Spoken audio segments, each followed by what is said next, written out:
Good evening.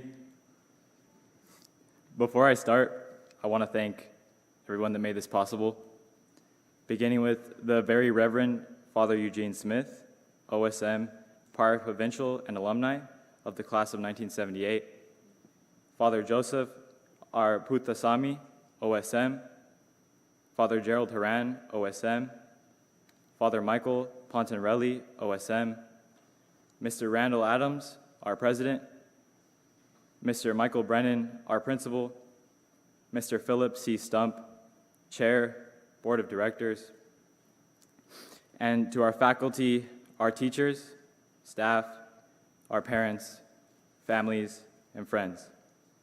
Specifically, I want to say, with Father's Day coming up, we should thank all of our dads, and I want to especially thank my dad for his sacrifices that have brought us all and brought me to where we are today.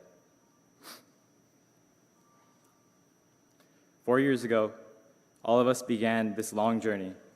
We were smaller, weaker, more naive freshmen, and I think many of you can also agree that as freshmen, we quickly tried to find a specific sport or a group of friends where we could feel the community, that brotherhood that we had heard about during freshman formation. It helped us find a sense of belonging in the new environment of high school. In my case, and I think many of you can relate to this, it wasn't until the end of my freshman year when I began to start to find a sense of familiarity.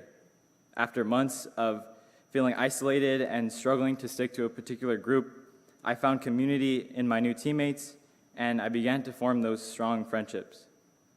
More importantly, though, I learned the value of the entire Servite community, beginning with our class. I found a sense of community in our Servite masses, where we slowly came to understand and emulate the seniors, who cheered and raised their voices for their prior general. We learned to sing as one voice, following the amazing choruses of Sean Oliu. To give another example of our development as a community, during many of our sophomore year chemistry classes, we created a sense of unity as our beloved, respected chemistry professor taught us the case of the contaminated well and other aspects of that nature. But although we each separated into our specific sports and interests, our common experiences provided us with a sense of the Servite community, and it built a support network that will last us for the rest of our lives. As I gradually matured over the years at Servite, with the relationships I built and the experiences that I created, came the wisdom passed down from teachers and coaches. For many of us, that wisdom came in the form of birdwalks in Mr. Power's class, where he brutally challenged us to be better than our society, or through the frank demands of our coaches to always be greater. During my time at Servite, one nugget of knowledge stuck to me specifically, and it changed the way I looked at being a student, a friar, and a man. Before every meet during my spring track and field seasons, Coach Gibbs would gather the entire team in a circle, first to pray, but secondly, to recite an almost identical pre-meet speech every single time. Over the course of 4 years, my teammates and I were forced to listen to it countless times. But despite that repetition, I think that out of all of the wealth of wisdom that I learned and experienced at Servite, Coach Gibbs' lecture best captures what I believe it means to be a friar. In my own words, Coach Gibbs' message is that whether we win or lose, the result is never what's most important. Give everything you can, your best attempt into today, and you can leave satisfied. Remember the sacrifices of your parents that brought you here and the immense blessing it is to be able to compete and remain in good health.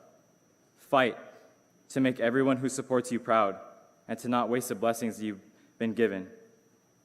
To condense this message even further and into an idea that I think resonates with all of us, the core message I learned during the past 4 years was, I'm a friar and I love the fight. And I know that seems cliche and we hear it a lot and it's overused, but I think we all lived out this message in some way during our time together. We have all felt some form of victory and success through sports and academics, but I think that as a community, our greatest accomplishments have sprouted from when we fight together. I have seen that fight carried out in the packed, high-energy asylum present at every football game, where we raise our voices the same for a guaranteed win as what we do for a likely loss.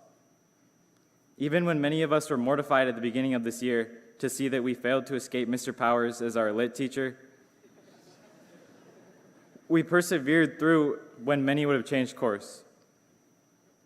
The mindset of victory above all else creates state titles in the most sports. It creates the largest campuses and the highest rankings. But the mindset of giving each day our best shot, the mindset that Mr. Martin would call striving for greatness, yet cheering as the winners go by. That forms men with courage and discipline. It forms men that decide to gather one morning at St. Martin de Porres Church in such large proportions that every pew is packed tightly, corners and walls are lined with a sea of white dress shirts, and many of us stand outside reverently. At that funeral held last year for David Lutfi, these men noticed the deep loss of a member of their community, and they gave their support to Joey and his family in their suffering. When they have no success to gain, but only loss to endure together. During times such as these, we as a community live out our struggle together, focusing only on strengthening ourselves and each other rather than rejoicing in temporary victories or meaningless defeats. As friars, we gradually learn to value the suffering of growing pains over the short-lived pleasure of victory. We are graduating seniors now. We've endured those growing pains. We used the earlier part of our last 4 years to know ourselves and the latter part to set our goals and to focus. We learned what it means to be a friar, and we are on a course to become great men. As we all approach the crossroads in our lives, just as we did freshman year, when we separated ourselves based on our interests, skills, and desires, we will lack the physical presence of our community that's present here today. But despite that hurdle, I hope that we all look back on our time here with bittersweet nostalgia, and that we continue to form new connections to Servite and each other, just as the class of 1971 showed us was possible. I hope that, like the class of 1971, we each have the individual strength of Mike Freeman to overcome our personal obstacles and the collective courage of their entire class to support each other with our full effort. Earlier, I spoke about our love of the fight. Now, we step forward into a dangerous, chaotic period of our lives. We will need to hold this idea closer to our hearts more than ever. To love the fight is to take refuge in the growth we experience from struggling and suffering, because that alone is our true source of success. It is to recognize that the deep, loving relationships with our God, our brothers, teachers, coaches, families, and friends is our only one true source of joy, and that is superior to any of the world's superficial pleasures. Our time at Servite has imprinted us with the instructions to fight for our future wives and our future children, our parents, each other, and our faith. Now, we charge forward into the rest of our lives. Know that we are not prepared for countless victories, but what we are prepared for is to persevere with courage and community.